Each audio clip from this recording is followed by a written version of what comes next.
face makeup gamit ang lip tint. So, panoorin nyo kung ano magagawa ng Adira Lip Tint Cheek Tint in the shade Cleo. Ano? Tara!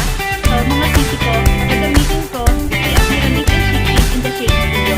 Si Cleo is Choco Brown, so magagawa ko siyang pang kilay, pang eyeshadow, nose contour, blush, and lip tint. So, saan ka pa? 5-in-1 na ang ating Cleo na lip tint. So, first mga sisi ko, gagamitin ko siyang pang sobrang tipid na nito sa gamitan kong shade na Cleo. So, pinto si Cleo kasi na yung kulay niya is Choco Brown.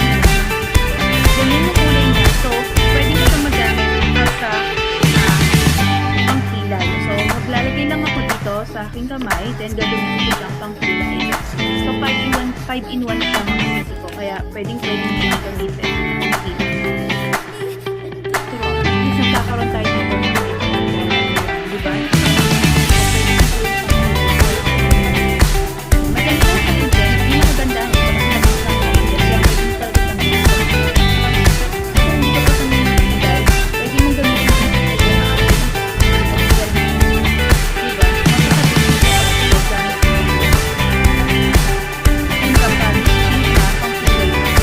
Sobrang tipid to, lalo na kung mga student na walang mabudget para sa makeup. Maraming bumili ko na si Cleo, i-set ko sa akin, gamitin sa akin. Magagamit siya pang kilay at pang makeup. So, pang kilay muna tayo mga sisi ko. Pabilisin na.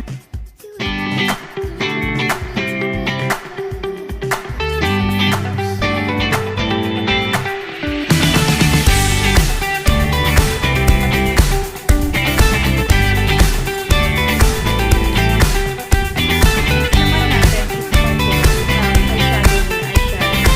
Nakita mo, ang ganda niya pang kilay.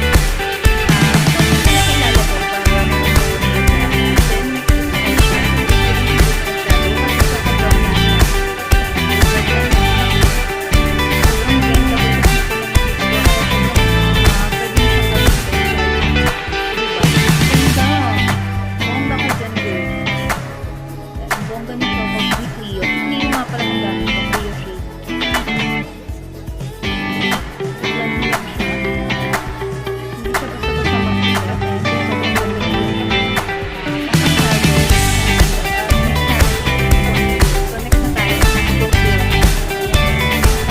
Ayan, yung ginagawa sa makeup. So, ulit, lagay tayo. Ano naman sa akin yun? Diba ang bongga ni Cleo? Nagawa na tayo ng kilay na eyeshadow kasi nag-set ko na. Kasi gusto pa kayo mag-makeup. Gamit ko rin siya pang contour. Kasi nakita ko ang ganda niya yung ganun na kabila. Kaya mapapansin nyo na hindi talaga siya nag-set agad or hindi siya mabilis matagal mag-blend. Kasi naman yung mga sisi ko. Kung paano ko ginagamit siya. Sobrang blend. Sobrang blend. Sobrang contour na naman tayo. Gamit ng Cleo. Next natin is so tayo mag-concentrate. So, lalagyan na nga natin. Mas nakakontrol tayo. Lalagyan na natin ng setting powder.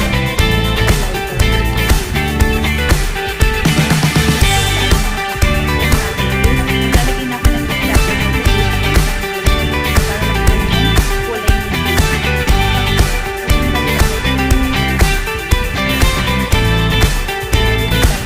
Kung ako mag-lip liner, nakikita natin mag-blush pa nga pala tayo gamit din si Cleo. So, gagamitin natin siya. Blush. Pwede rin pang contour kasi nga diba nagamit natin siyang nose contour. So, pwede rin siyang pang contour. Pero ngayon, gagamitin natin siyang blush para sa mga moreno. Hindi ko magamit sa mga moreno.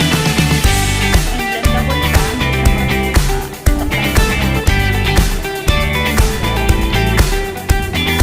lalagyan lang kayo dito lagi para nababalance natin.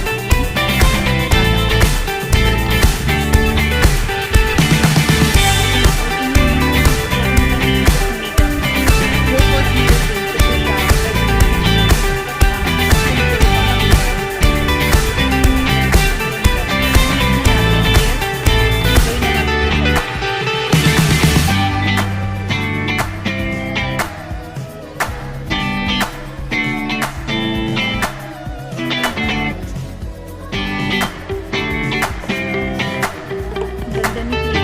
final ko